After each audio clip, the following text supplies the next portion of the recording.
Hari ini, mari kita mempelajari firman Tuhan dengan judul Tuhan menguji kita dengan tali sifat. Nabi Amos pernah mendapat penglihatan dari Tuhan bahwa Tuhan berdiri dan di tangannya ada tali sifat. Ketika sebuah bangunan dibangun, sebuah bandulan timbang tegak lurus digunakan yang disebut tali sifat. Melalui tali sifat, seorang tukang dapat mengetahui mengenai lurus atau tidak bangunannya dan juga temboknya sedang miring atau tidak. Untuk memeriksa apakah tegak lurus atau tidak temboknya, seorang tukang menurunkan talinya ke bawah dari atas tembok. Di ujung tali itu terikat bandulan, maka tali itu bisa lurus ke bawah. Dengan cara ini, seorang tukang bisa mengetahui apakah tembok didirikan tegak lurus atau tidak melalui tali sifat. Nabi Amos telah berkata bahwa Tuhan akan memeriksa perbuatan orang Israel. Nabi itu telah mendapatkan penglihatan dari Tuhan bahwa Tuhan memegang tali sifat untuk mengetahui apakah umatnya sedang membangun iman mereka dengan cara yang benar atau tidak. Sekarang mari kita melihat bagaimana Tuhan sedang memeriksa iman kita dengan tali sifat. Mari kita baca Amos pasal 7 ayat 7. Inilah yang diperlihatkannya kepadaku. Tampak Tuhan berdiri dekat sebuah tembok yang tegak lurus, dan di tangannya ada apa? Ada tali sifat. Seperti yang saya katakan tadi, tali sifat digunakan untuk memeriksa apakah sebuah bangunan sedang berdiri tegak atau miring, sesuai dengan sketsa. Tali sifat berperan untuk mengukur apakah temboknya sedang miring atau tidak. Kita harus membangun iman kita menuju ke arah kerajaan surga dengan benar seperti yang diinginkan Tuhan. Sayangnya terkadang kita dengan keras kepala membangun iman kita menurut cara dan pikiran diri kita sendiri. Karena itu, Tuhan selalu memeriksa iman kita dengan tali sifat. Dia memeriksa iman orang ini dan iman orang itu. Dia selalu mengecek apakah kita sedang membangun iman kita ke arah kerajaan surga atau membangunnya sambil mencari kesenangan dari dunia ini. Mari kita baca ayat 8. Lalu berfirmanlah Tuhan kepadaku, apakah yang kau lihat, Amos? Jawabku, tali sifat. Berfirmanlah Tuhan, sesungguhnya aku akan menaruh tali sifat di tengah-tengah umatku Israel. Aku tidak akan memaafkannya lagi. Bukit-bukit pengorbanan daripada Ishak akan dilincin-tandaskan dan tempat-tempat kudus Israel akan diruntuhkan, dan aku akan bangkit melawan keluarga Yerobeam dengan pedang. Di dalam versi BIS tertulis seperti ini. Lalu Tuhan berkata, aku memakai tali pengukur ini untuk menunjukkan bahwa umatku seperti tembok yang tidak lurus. Ketika Tuhan menaruh tali sifat di tengah-tengah umatnya untuk memeriksa iman mereka, dia menyadari mereka telah menempuh jalan iman yang miring dan salah. Dia tidak bisa lagi mengabaikan perbuatan mereka.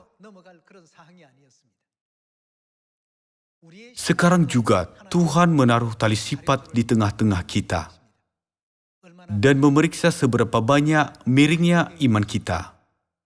Jadi, kita harus mengingat bahwa Tuhan selalu melihat kita dan memeriksa kita. Mari kita baca Yesaya pasal 13, Yesaya pasal 13 ayat 4, kita baca.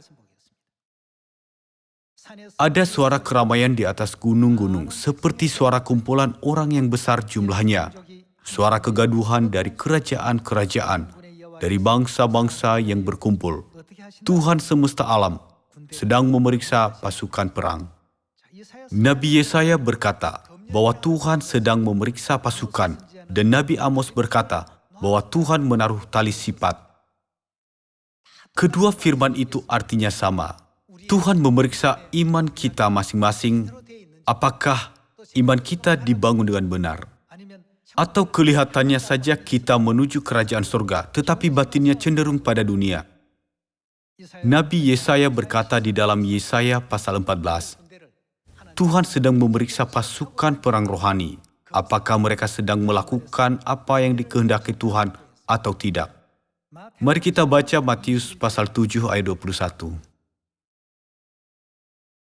Bukan setiap orang yang berseru kepadaku, Tuhan, Tuhan, akan masuk ke dalam kerajaan surga, melainkan siapa masuk? Melainkan dia yang melakukan kehendak Bapa-Ku yang di surga. Tuhan menguji kita apakah kita melakukan kehendak-Nya atau tidak. Mengenai hal ini, Nabi Amos berkata bahwa Tuhan menaruh tali sifat dari Nabi Yesaya, berkata bahwa Tuhan memeriksa pasukan perang. Di Matius 7 dituliskan bahwa hanya orang yang melakukan kehendak Tuhan akan masuk ke dalam kerajaan surga. Tuhan sedang melakukan apa terhadap semua manusia di bumi untuk mencari orang yang melakukan kehendak-Nya. Dia menguji semua manusia. Semua ujian diadakan dengan tujuan untuk memisahkan orang yang lulus dari orang yang tidak lulus, bukan? Di dalam Wahyu ada tertulis, hari pencobaan yang akan datang atas seluruh dunia untuk mencobai mereka yang diam di bumi. Inilah cara Tuhan untuk menemukan orang yang melakukan kehendak-Nya. Terkadang Tuhan menguji perbuatan dan tindakan kita. Terkadang Dia menguji perkataan kita. Terkadang Dia menguji iman kita. Terkadang Dia menguji hati kita. Tuhan mengukur segalanya dari kita dengan menggunakan tali sifat. Kerajaan Tuhan sudah sangat dekat.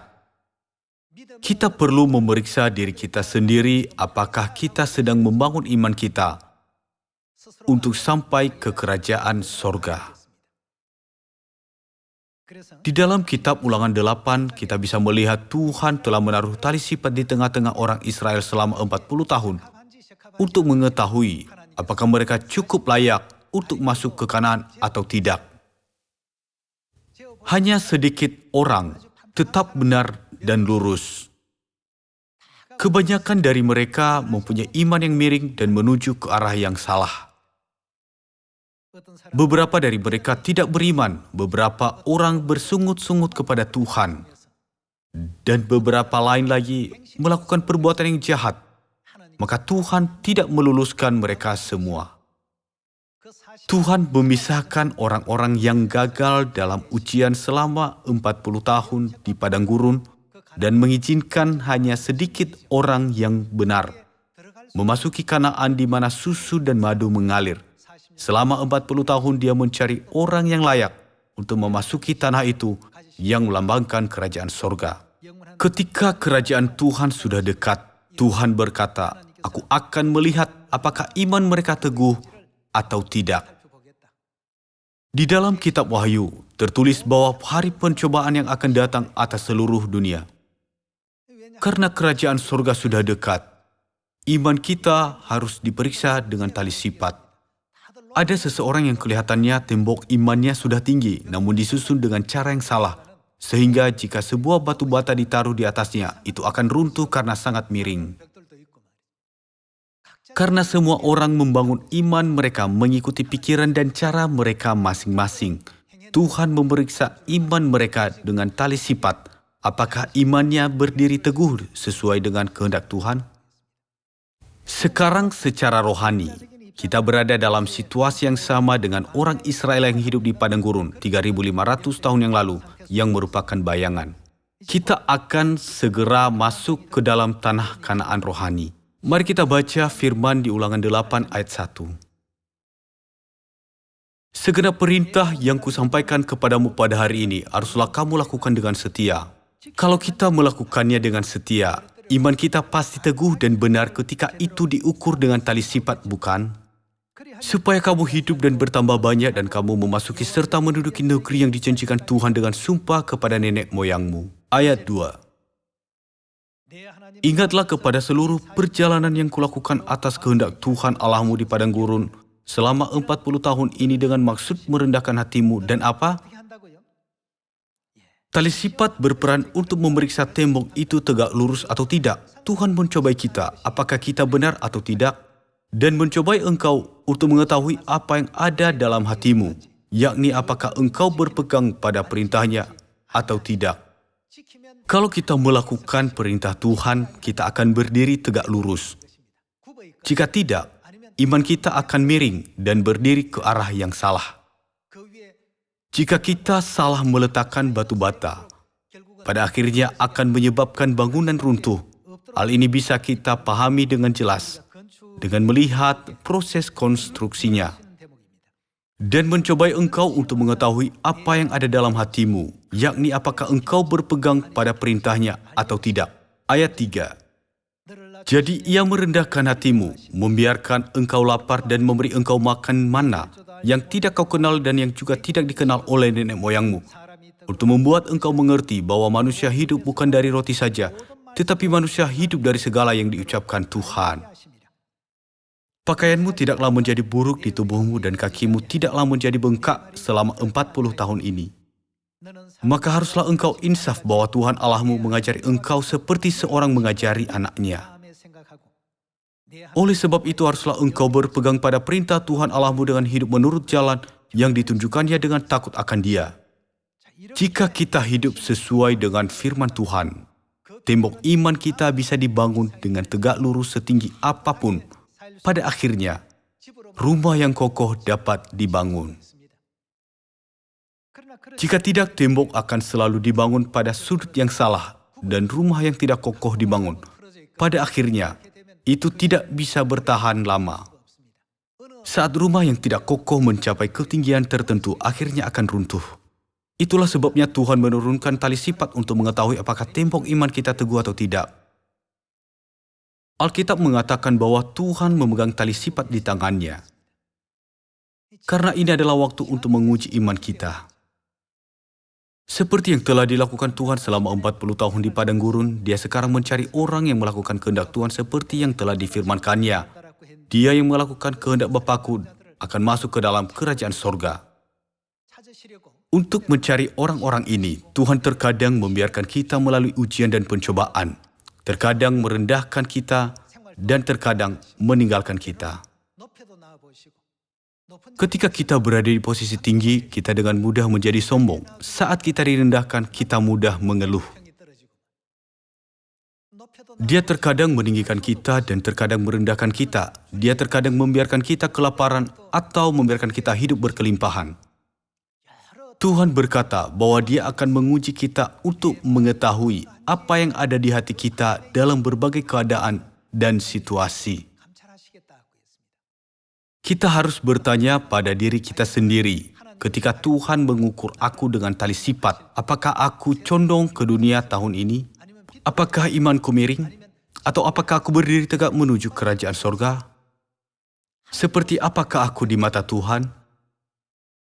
Jika kita melakukan sesuatu yang salah, kita harus memperbaikinya. Jika kita kurang dalam beberapa hal, kita harus mengisinya sesuai dengan kehendak Tuhan.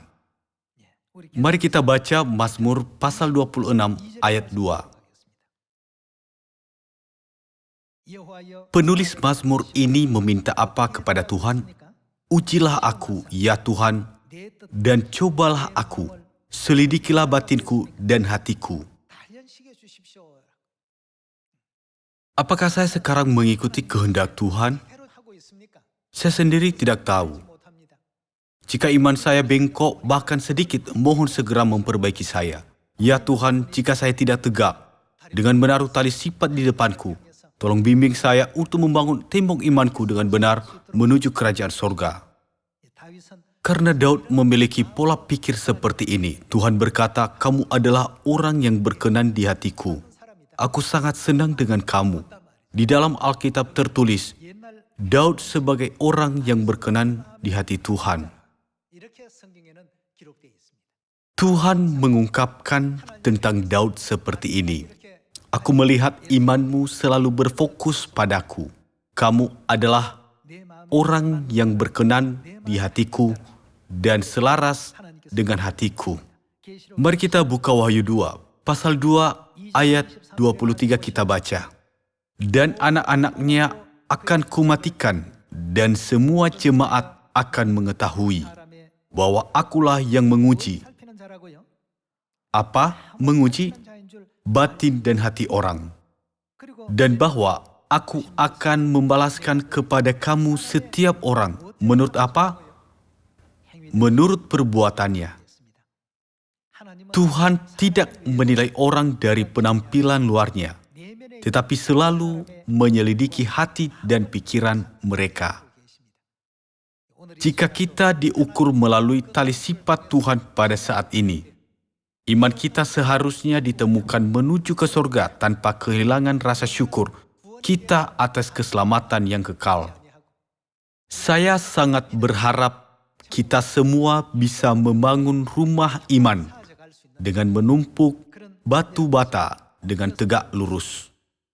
Tuhan selalu menyelidiki apa yang ada di hati kita dan apa yang ada di pikiran kita. Ketika Bapa dan Ibu menyelidiki hati dan pikiran Daud, dia selalu ditemukan benar dan suci. Itulah sebabnya Tuhan berkata, "Kamu adalah orang yang berkenan di hatiku." Kita juga harus menjadi putra dan putri Tuhan yang dibanggakannya sama seperti dia telah memuji Daud. Tolong jangan sampai kita lupa bahwa Tuhan selalu menyelidiki apa yang ada dalam hati dan pikiran kita. Mari kita baca 1 Samuel pasal 16 ayat 7. Tetapi berfirmanlah Tuhan kepada Samuel, "Janganlah pandang parasnya atau perawakan yang tinggi, sebab aku telah menolaknya, bukan yang dilihat manusia, yang dilihat Allah. Manusia melihat apa yang di depan mata, tetapi Tuhan melihat hati." Tuhan selalu melihat hati kita, bukan penampilan luar kita, dan memilih orang yang indah hatinya sebagai nabinya dan pekerja Injil. Dan dia memilih orang itu sebagai pekerja yang akan memenuhi misi di zaman ini sesuai dengan kehendaknya. Tolong mengingat hal ini dalam batin dan pikiran Anda, sambil memiliki hati indah terhadap Tuhan. Mari kita baca 1 Petrus 4, ayat 12 kita baca. Saudara-saudara yang kekasih, janganlah kamu heran akan nyala api siksaan yang datang kepadamu sebagai ujian seolah-olah ada sesuatu yang luar biasa terjadi atas kamu. Sebaliknya, bersukacitalah sesuai dengan bagian yang kamu dapat dalam penderitaan Kristus. Untuk mengetahui seperti apa iman kita, terkadang Tuhan membiarkan kita mengalami pencobaan yang menyakitkan sama seperti Dia membiarkan Ayub mengalami percobaan tersebut. Kita tidak perlu terkejut dengan pencobaan itu, tetapi berpartisipasi dalam penderitaan Kristus. Bapa Sorgawi juga mengalami pencobaan ini. Ibu Sorgawi juga menjalani kehidupan yang penuh pencobaan setelah meninggalkan tata Sorgawi untuk turun ke bumi ini demi keselamatan kita. Oleh karena itu, kita tidak boleh kehilangan iman kita kepada Tuhan. Karena pencobaan diberikan untuk membuat iman kita tumbuh lebih kuat. Kita tidak perlu heran seolah-olah sesuatu yang aneh sedang terjadi pada kita. Saudara-saudari, pencobaan berbeda dengan bencana. Bagi orang yang dihukum, pencobaan yang menyakitkan merupakan bencana, tetapi pencobaan bukanlah bencana bagi orang yang beriman kepada Tuhan, karena di dalamnya terkandung kehendak dan berkat Tuhan untuk membuat iman mereka tumbuh kuat. Jadi kita harus bisa membedakan pencobaan dengan bencana. 1 Petrus pasal 4 berkata bahwa kita harus bersukacita karena kita berpartisipasi dalam penderitaan Kristus. Terkadang anggota bertanya kepada saya, kita percaya kepada Tuhan, tetapi mengapa kita menghadapi kesulitan? Karena kita percaya kepada Tuhan, kita seharusnya hanya diberkati. Mengapa kita mengalami bencana? Mereka yang percaya kepada Tuhan tidak akan terkena bencana. Kita hanya menjalani pencobaan untuk menerima berkat Tuhan. Kita mengalami pencobaan dan ujian, tetapi itu bukanlah bencana. Mari kita baca Yakobus pasal 1 ayat 14. Tetapi tiap-tiap orang dicobai oleh apa? Oleh keinginannya sendiri, karena ia diseret dan dipikat olehnya. Dan apabila keinginan itu telah dibuahi, ia melahirkan dosa, dan apabila dosa itu sudah matang, ia melahirkan maut. Meskipun kita berada dalam kebenaran, jika ada anggota yang imannya melemah atau terseret oleh keinginan duniawi, lebih dari harapan untuk sorga, atau yang tindakannya tidak sesuai dengan kebenaran, terkadang Tuhan memberi mereka pencobaan karena Dia mengasihani jiwa mereka dan ingin menyelamatkan mereka. Tidak akan pernah ada bencana bagi kita melainkan pencobaan. Kita harus bisa membedakan pencobaan dengan bencana. Seperti yang dikatakan Yesus, hanya Dia yang melakukan kehendak Bapa-Ku akan masuk ke dalam kerajaan sorga. Tuhan sedang memeriksa orang-orang di seluruh dunia dengan tali sifat. Mengenai hal itu, Rasul Yohanes berkata di dalam kitab Wahyu, hari pencobaan yang akan datang atas seluruh dunia. Mari kita lihat kata Yohanes itu melalui Wahyu 3. Wahyu pasal 3 ayat 10. Karena engkau menuruti firman-Ku untuk tekun menantikan Aku, maka Aku pun akan melindungi engkau dari hari pencobaan yang akan datang atas seluruh dunia untuk mencobai mereka yang diam di bumi. Tuhan akan melakukan apa terhadap orang yang diam di bumi? Dia akan mencobai mereka.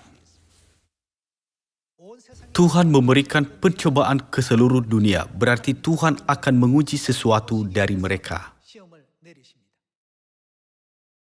Ketika Tuhan memeriksa satu persatu, orang yang kelihatannya memiliki iman yang teguh, tidak memiliki iman, tetapi orang yang kelihatannya memiliki iman yang suam-suam kuku, memiliki iman yang teguh kepada Tuhan dalam keadaan apapun.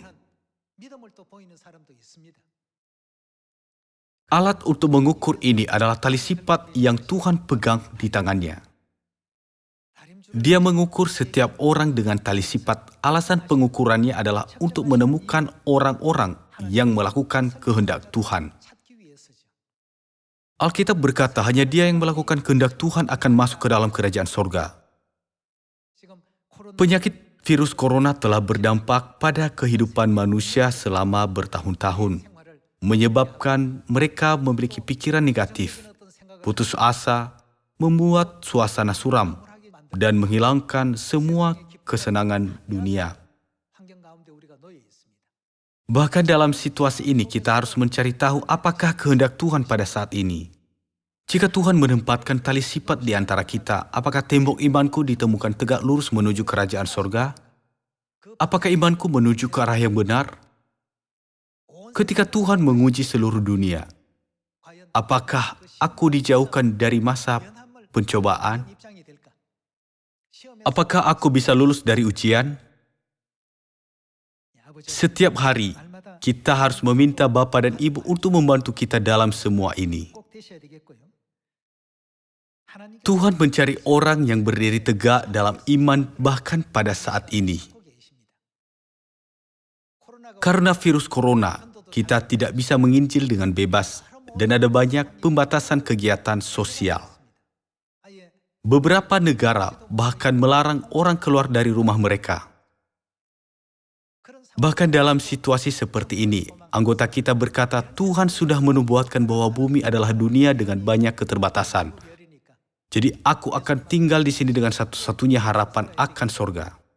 Dengan cara ini, beberapa anggota memperkuat iman mereka dan beberapa anggota menjadi lebih berbakti pada kehidupan iman. Di sisi lain, beberapa anggota yang imannya melemah berkata, kami sulit mencari nafkah karena virus corona. Hidupku menjadi tidak ada harapan. Dalam waktu sisa yang kita miliki, Tuhan akan terus menguji iman kita dengan tali sifat dan memeriksa tentara sorgawi.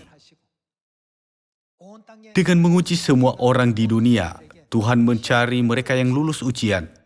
Merekalah orang-orang yang berkenan di hati Tuhan.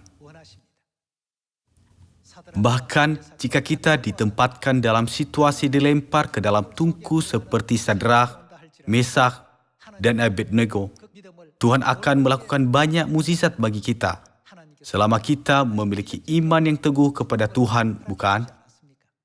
Di zaman ini, kita tidak boleh kehilangan iman atau putus asa dalam perjalanan ke sorga. Seperti Anda ketahui, semua pencobaan ini sudah dinubuatkan dalam Alkitab, bukan? Karena Tuhan berkata bahwa hari pencobaan akan datang atas seluruh dunia. Waktu itu pasti akan datang, bukan? Ketika Tuhan memasang tali sifat di antara kita, Tuhan akan mengukur iman kita dengan menggunakan itu untuk melihat apakah rumah iman kita sedang dibangun tegak lurus atau miring. Menaati ajaran Alkitab, kita harus selalu mengikuti kemana saja Tuhan menuntun kita. Apapun pencobaan dan godaan yang menimpa kita, marilah kita selalu memikirkan kerajaan sorga. Mari kita hanya mengingat Tuhan. Pada akhirnya, apa yang terjadi kepada Nabi seperti Ayub yang selalu memikirkan kehendak Tuhan? Di dalam kitab Ayub, kita melihat bahwa pada akhirnya Tuhan menghilangkan semua pencobaan dan kesulitan yang menimpa Ayub dan memberinya berkat yang disediakan untuknya 2 kali lebih besar dari sebelumnya, bukan? Situasi yang dialami Ayub bukanlah bencana melainkan pencobaan. Anak-anaknya meninggal dan semua hartanya terbakar. Dalam situasi ini kita mungkin bertanya, kenapa bencana seperti itu menimpa Ayub yang percaya kepada Tuhan? Saudara-saudari, ingatlah bahwa ini bukan bencana tetapi pencobaan. Bukankah Tuhan memberkati Ayub 2 kali lebih banyak ketika dia mengatasi semua pencobaan tersebut? Banyak jenis pencobaan yang mungkin menimpa kita juga.